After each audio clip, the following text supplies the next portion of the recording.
Alright, hello, and welcome back to another episode of Higurashi When They Cry, Chapter 2, Watanagashi. Let's jump back into it.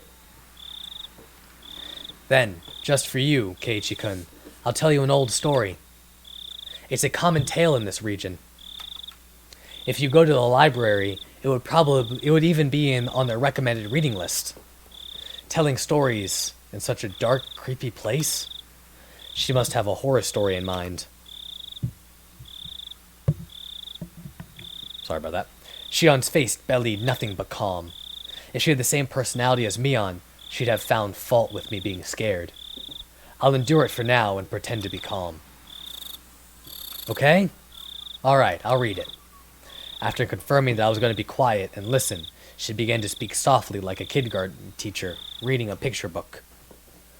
Long, long ago, in a certain village in the mountains, there was a swamp. This swamp was very, very deep. Some even called it bottomless. People said it was connected to Hell, the land of demons. The rumors said it was deeper than the ocean, and that anyone it swallowed would sink into the underworld, a bottomless swamp. Its name was Onigafuchi. Wait.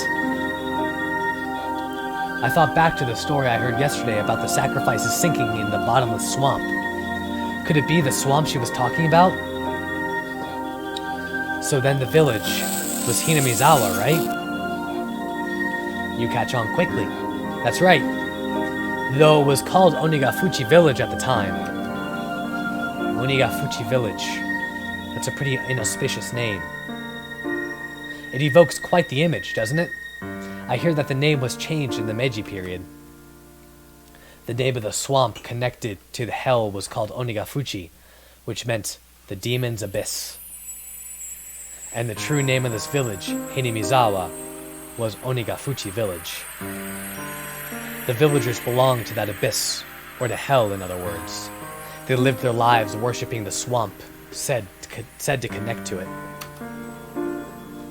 But then, one day, demons began to appear, one after the other, from deep in the swamp. The villagers feared that hell was overflowing. The demons mercilessly attacked the villagers. They could only watch in fear. They could do no more than hide themselves and tremble. So did someone exterminate them? Unfortunately, there is no Momotaru, or Superman in this fairy tale. Then, did they get the... Oh, shoot! Did they get the whole village together to fight them? Heavens, no. The villagers weren't nearly strong enough to fight on equal terms with the demons. Then, the only recourse would be to flee the village. They couldn't do that either. To the villagers, it was their beloved homeland. It didn't matter how terrifying the demons, they wouldn't have run away so easily. Then, what did they do? Wouldn't they just get wiped out? Unable to fight and unable to run. All they could do was wait for the village to be destroyed. Then, when everyone had lost hope, their god, Oyashira-sama, descended unto them. I see. So Oyashira-sama came down from the sky and beat up all the demons, then. You're such a boy, Kei-chan. He always jumps straight to using force to resolve things. Shion sighed, a little annoyed, embarrassed. I held my tongue.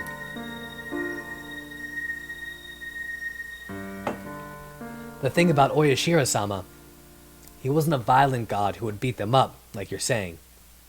He was a kind god, filled with love and benevolence. The strength of Oyashira-sama descended from the heavens couldn't be compared to that of the demons. They didn't even fight. They simply prostrated themselves before his radiant authority. Oyashira-sama urged them to go back to hell from whence they came, but the demons wept and challenged him, saying they could never return. The world of the demons, too, has harsh commandments. They claimed they had been banished from hell.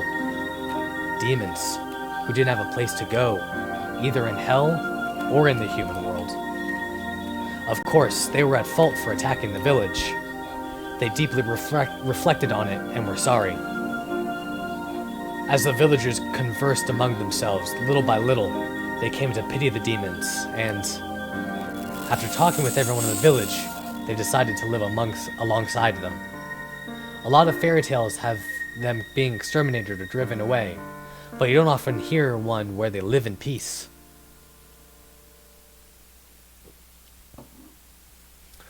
You're right. Demons are supposed to symbolize all evils.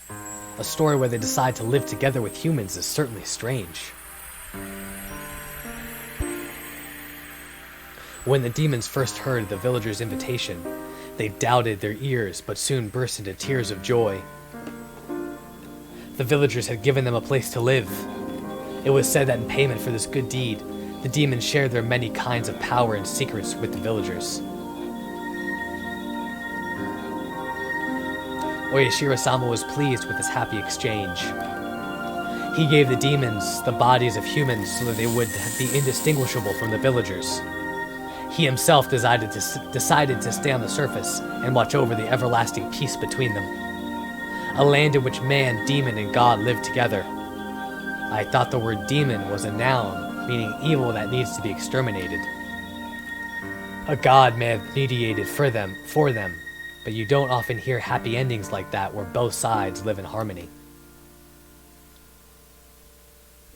I see. I guess it is kind of interesting. Although the normal fairy tale ends there. It was revised quite a bit during the Edo period into a much longer story. After that, the humans and demons intermixed, and eventually there was no difference between them. So the demons ended up disappearing? No, not at all. Half of them stayed just as they were. The knowledge the villagers had received from the demons basically made them into something inhuman, what people call transcendent.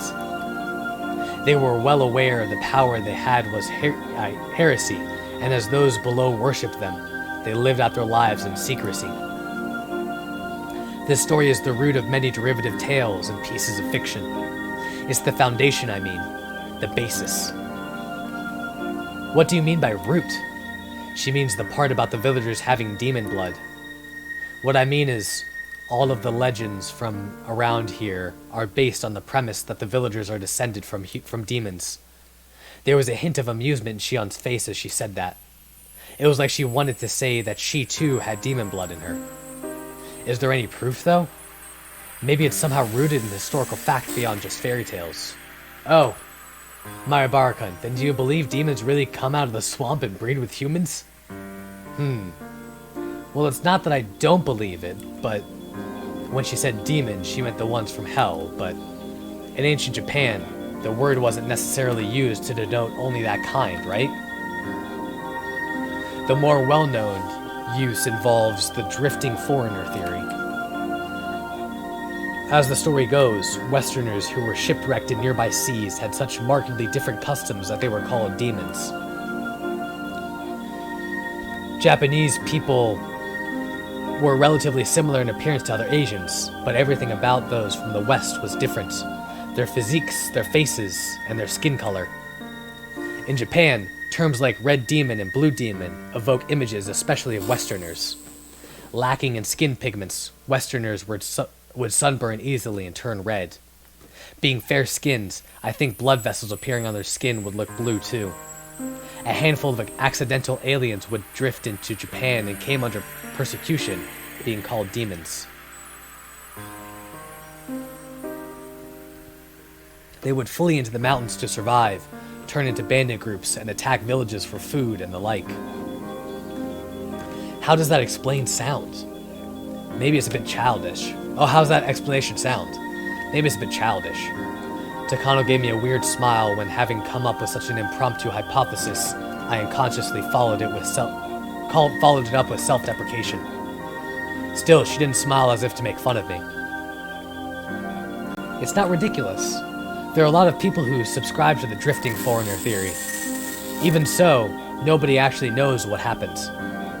Were they groups of foreigners who had turned to banditry, Or were they really demons who had come from the bottom of the world? Then, Takano-san, which one do you believe? The truth of the matter aside, I'd rather believe the more fantastic explanation. It's more fun that way, isn't it? Her answer made her sound like a wee bit like a romanticist. Here I'd thought she rejected unrealistic stories like that. Now then, this is where the fun begins. Takano-san brought an end to her storytelling and waits for a moment as if to tantalize us. Suddenly, Shion looked around as if something had caught her eye. Her head bobbed to and fro like she was making sure nothing had changed. What's wrong, Shion? I'm sorry. Please don't worry about it. Shion pretended as though nothing had happened.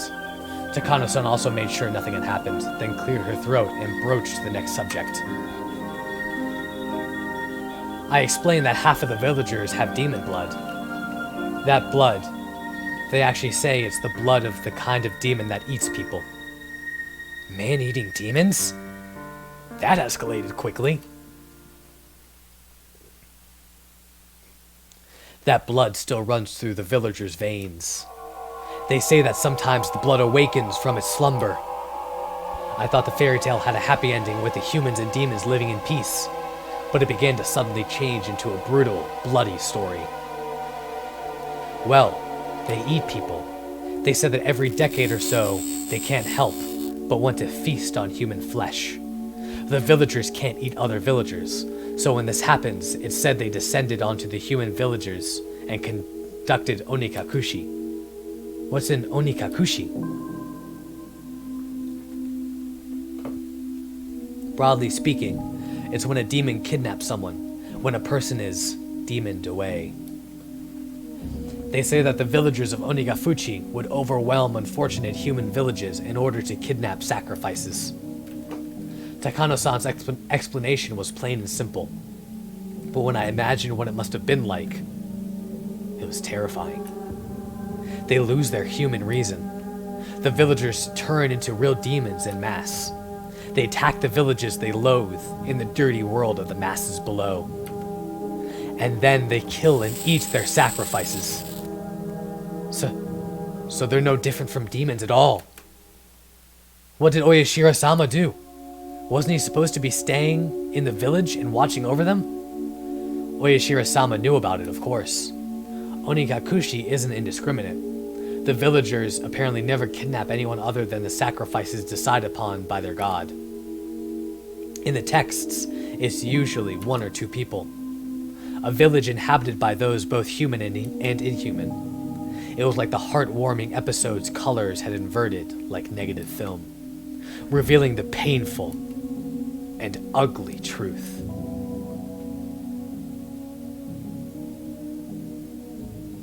So on the nights when they raided the villages, they would feast on the kidnapped sacrifices, which is why the nights come to be known as Watanagashi. Tonight's festival was Watanagashi. I just couldn't reconcile the fun festival with the horrible tale Takano-san was telling me.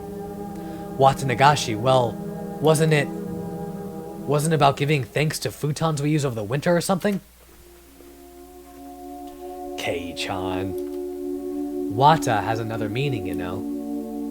It means entrails. Shion, who had been silent until now, spoke up. Entrails? Oh yeah, I guess that's true. Like fish guts. Wait, what? Like a jigsaw puzzle. The fun times I had today and Takano-san's grotesque tale clicked together in my mind. Watanagashi, so gut spilling. I didn't think saying that could ever feel so nauseating.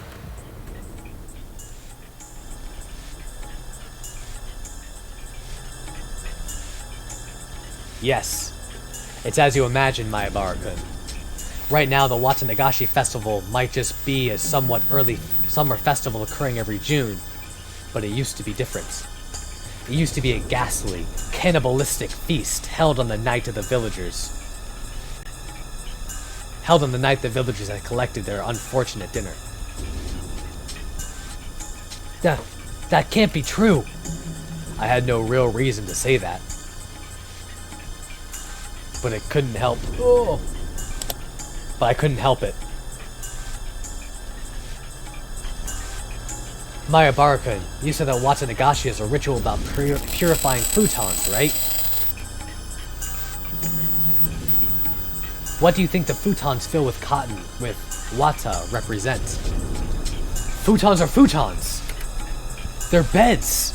They're things for sleeping in! What else could they possibly represent? I was rattling on, desperately attempting to deny the horrible festival that Takano-san was describing. Deep down, however, I found myself understanding all too well what she meant. Futons stuffed with cotton.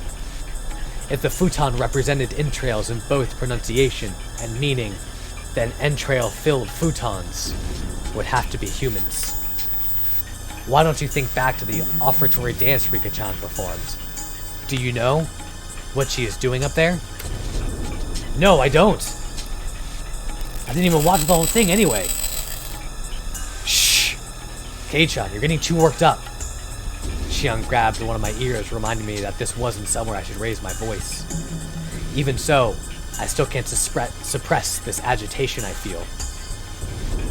Rika-chan was carrying a festival hoe. You've probably realized it already, but that's not a hoe for plowing fields. It's a tool for dissecting human bodies.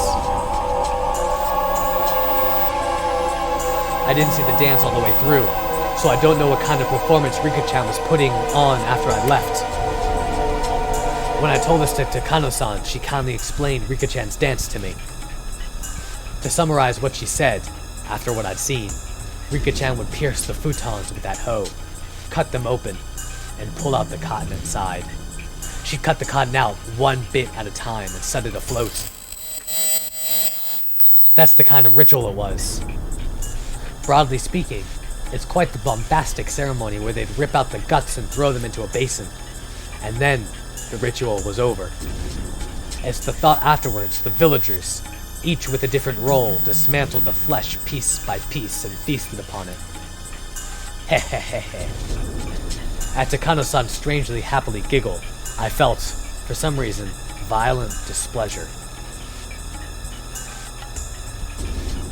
Rika-chan, every day during our lunch break, she'd take a rice-pounding mallet into the schoolyard, and she'd work so hard, sweating bullets, to practice for the offertory dance she had done today. All that effort, all that work, Takano-san disgraced it. Even though she worked so hard to practice for today. Takano-san, I think you should choose your words more carefully. Kei-chan's pretty naive, so please don't tease him so much. A moment before I opened my mouth to express how angry I was, Shion stopped me. Shion must have been fully aware of how that story made me feel. I'm sorry. I thought you'd like a story with that sort of shock value since you were a boy. Takano-san spoke without a hint of malice as she smiled gracefully. After hearing all that, did you figure out what kind of stuff is in the storehouse, Kei-chan? See, look. Shion pointed out one of the walls vaguely illuminated by the lantern's light. There was, mere moments ago, that hadn't held my interest. They were just boring looking tools lined up on the shelves. Ugh. All those uninteresting tools that I didn't understand how to use. They all suddenly took on a new meaning, and I couldn't help but let out a groan. At first they looked like carpentry tools, like chisels or planes. However, when I thought back, I'd seen pictures of these sort of tools before. Yeah, they came up in Japanese history books. Yes, on the page introducing the Kaitai Shinso, or the new text on anatomy. These sorts of things, they printed realistically in the literature of Germany, capital of the medical world. These aren't carpentry tools. These strangely shaped tools, they're for dissection. Everyone knows that in the Edo period, they would dissect the corpses of those who had been put to death in order to gain knowledge about the Western medical techniques. Illustrations of the dissection tools they used at the time came up in textbook supplements. The things hung up on this wall all looked exactly the same as those. If you want a scarier way of looking at it, think of them as cooking utensils. Heh. Takano-san, holding the lantern, the only light source in the room, led us along the wall. Since she had the only light, so I had to walk after her, whether I liked it or not. Look! Takano-san illuminated a coiled chain which left a bigger impression than the other things that we saw. The chain in itself was nothing unusual, but further along it were metal fetters that were like hinges, clearly meant for binding people. Kei-chan! Look at that! Shion tapped me on the shoulder and pointed to a restraining table that was clearly shaped like a person. My spine froze. My blood felt like it was turning into sherbet as it crawled up my back. On each of the joints, there were things like chains and iron balls attached. It was like the table was searching for its next sacrifice, ready to spread their arms wide and close them in. It's probably a chopping block. I think you'd strap the sacrifice down to prep them for eating. The words chopping block sent a jolt through my body. When I looked more closely, there were many dark slices carved into it, as though from a knife or a saw. They were the most clear-cut signs of usage you could ask for. It proved these tools weren't just for show, they were used for their original purpose. If someone was strapped tightly onto this table, they probably wouldn't be able to move even a muscle. Their guts would be defenseless. You take on one of those eerie cooking knives lined up over there, stab them with it, and then you'd slice open their belly and dissect them? I've heard the stories, but this is incredible. Before coming in here, Shion had mentioned she had a good guess of what was inside, but it seems to have exceeded her imagination. There's still more. How about it? More fascinating than Wax Museum, isn't it? Takano-san had this happy expression like she was visiting a toy store for the first time. I don't get it. This Mio Takano person has nerves of steel. Are these bizarre, grotesque objects that fascinating to her? I, for one, was not enjoying myself. I'll be frank. This was all too weird for me. Still, there was something even more horrifying than all of this. That would be none other than Takano-san herself. Takano-san, holding the lantern, giving off such a thin beam of light. If she suddenly turned it off, then what would I do when the next moment everything went totally dark? That's why I was scared. Takano-san had the only light, and anyway, I was scared. At some point, Shion had started holding onto my shirt sleeve. It was a little annoying to walk like that, but I didn't shake her off. That minor sensation allowed me to feel the presence of an ally here and now. Before we had even walked halfway through the storehouse, the air I felt on my skin changed completely. These cruel tools lined up, all crammed together in this place. Some were horrible ones made to take away sacrifices, freedom, and some were tools made to efficiently disassemble and prepare the bodies for consumption. Those were just the things I understood. There were plenty of other strange-looking objects that I couldn't even guess the purpose of. Now that I was here, I didn't have the slightest desire to hear the details about what sort of terrifying reasons they were meant to be used for. At the very least, they were all completely different from the sort of clean, simple killing function of a katana. Tools to kill people were, obviously, constructed in such a way that they could kill people. If that was the goal, then the person you used them on would, obviously, end up dead. The kinds of tools here, however, were different.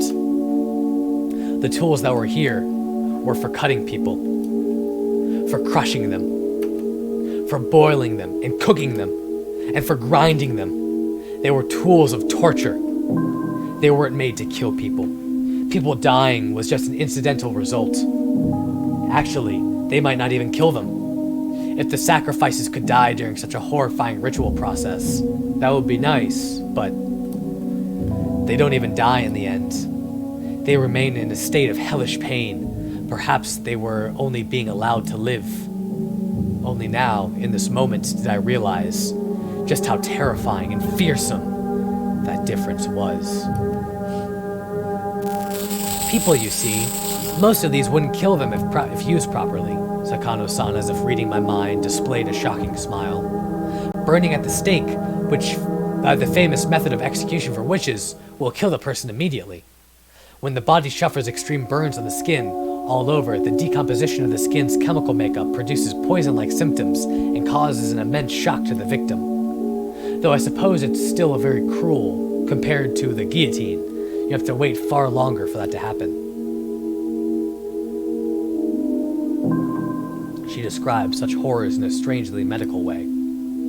Shion immediately answered the question I had. Takano-san is a nurse. There's a saying that nothing can scare a doctor. I guess it's true. Oh, and also, there was a method of execution in ancient Rome where they would grill the person, just like a barbecue. They would cover the person in wire netting and slowly cook them over a charcoal fire. To think the memories of when I went to a day camp with my family would come rushing back now of all time so vividly.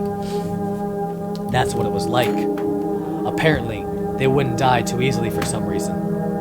According to one source, even if they roasted one side of a person to a crisp for an entire night, they would still be conscious and able to speak fluently. That's insane. You'd grill someone the whole day?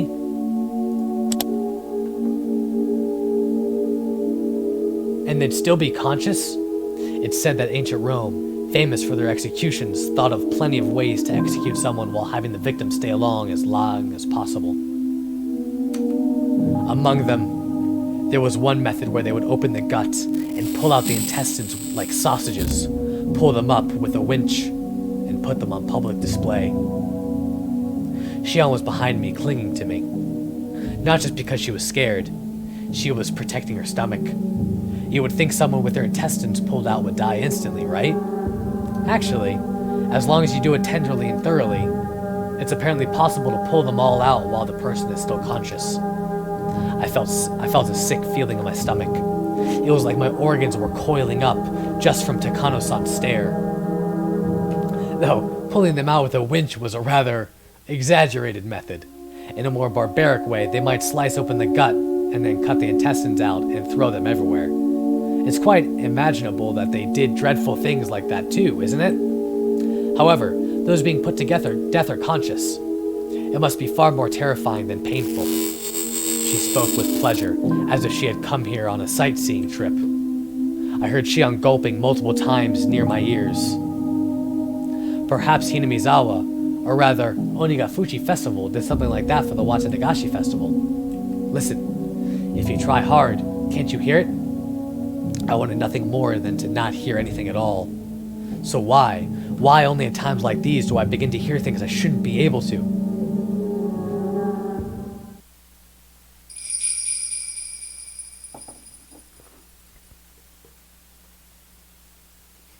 Takano-san, having realized she scared Shion and I enough at this point, smiled soothingly.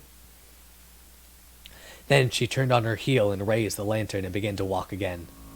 If Takano-san left us here, we'd get even further away from the light. Shion and I, no matter how scared we were forced to follow Takano-san along her field trip through the ritual storehouse.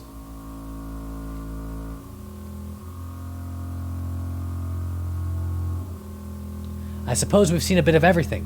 See? This place is interesting, isn't it? She says, raising the lantern high in the center of the storehouse. The dim lighting didn't change, but for some reason it felt like I was able to see all those horrible tools at once. Kei-chan! Look up! Shion stammered while grabbing the nape of my neck. I couldn't tell because it was so dark, but there were a lot more tools hanging from the ceiling as well. They all looked like they were made of iron bars, but then I figured it out. Cages. For cages, they were very small. Cramped cages just for one, like a casket. If you got locked up in there, No, you wouldn't get locked up inside it. It was another tool meant for restraining people, where iron bars would squeeze you tightly. So many big and large things of all shapes were hanging down. Takano-san's mention of execution by grilling crosses crosses my mind. We weren't just surrounded on all sides by these terrifying instruments. Things crowding the ceiling, or even hanging over our heads. There are many of these sorts of bird cages among European torture devices. I'm surprised to see them in Japan as well. Kei-chan, is there something in there? A person? A mummy? Where? Shion desperately pointed to one of the many human-sized bird cages hanging from the ceiling, but I couldn't tell which one she meant. And with that, that's running in this episode. Hope you guys have enjoyed. Thank you for liking, commenting, subscribing, and I'll see you in the next one. Peace!